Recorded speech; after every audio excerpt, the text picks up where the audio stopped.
everyone, my name is Megan with the Broady Windsor Group. Looking to buy a house this year? Then get out your pen, paper, and calculator. There are certain costs that you might not be aware of that you need to take into consideration if you're thinking about buying a home. Today, I'm going to be covering your closing costs so that you can properly budget for one of the biggest purchases of your life.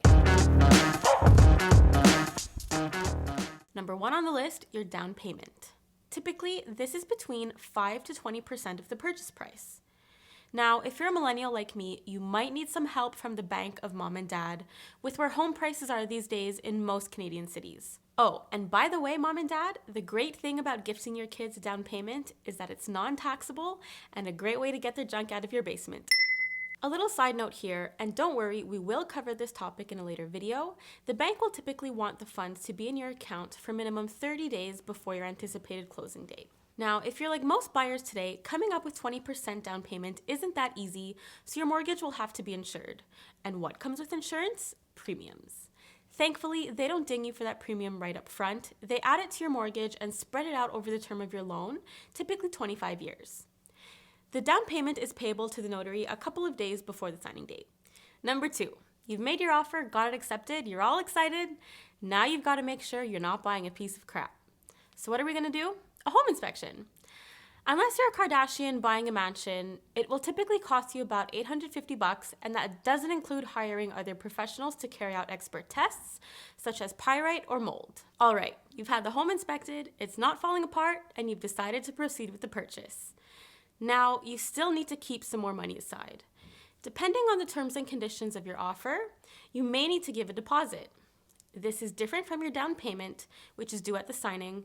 This amount is due once all conditions have been fulfilled. It is held in trust until your signing date at the notary, and it is deducted from your down payment amount. Now you've reached the big day, signing day. Unlike other provinces in Canada, in Quebec, the buyer and seller use the same notary for the transaction, and the cost to the buyer is typically between $1,250 and $1,400. Something a lot of people overlook are adjustments at the signing. There are things that the seller already paid for, which you will have to reimburse to them.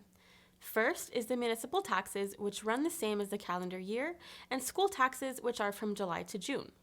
Depending on what time of year you close on your new home, the seller may have prepaid their municipal taxes to the end of the year, in which case you will reimburse them the amount from the day you become owner until December 31st. For the school taxes, of course, the time periods are different. Not to worry, the notary will work all of this out for you and review it with you and your broker prior to the signing. Other adjustments include water tax if applicable and fuel reserves, usually for homes that have propane or oil tanks. The way that works is you will purchase that fuel that is left in the tank at market price, and then you will move in with those fuel reserves all ready to go to run your furnace or gas fireplace. Okay, so now you've moved in and started nesting, but hopefully you've kept a few more bucks aside for your next big bill, the land transfer tax, commonly called the welcome tax in Quebec. This one-time cost is billed to you approximately 30 days after the signing, and you then have 30 days to pay.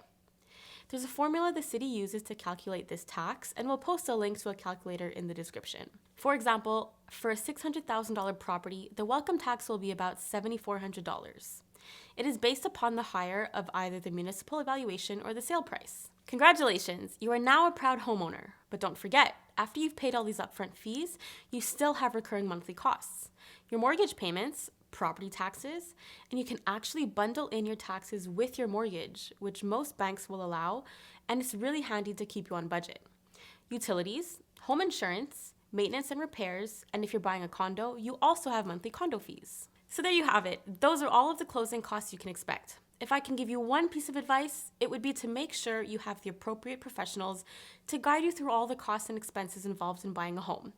Because the last thing you want is to be caught off guard and hit with unforeseen costs, as homeownership is meant to be fun and rewarding. As always, if ever you would like some more information, please feel free to reach out to me. My contact information is in the description box below. We can refer you to some great lenders, and we can always offer you advice when it comes to purchasing your next home. Thank you for watching and have a great day.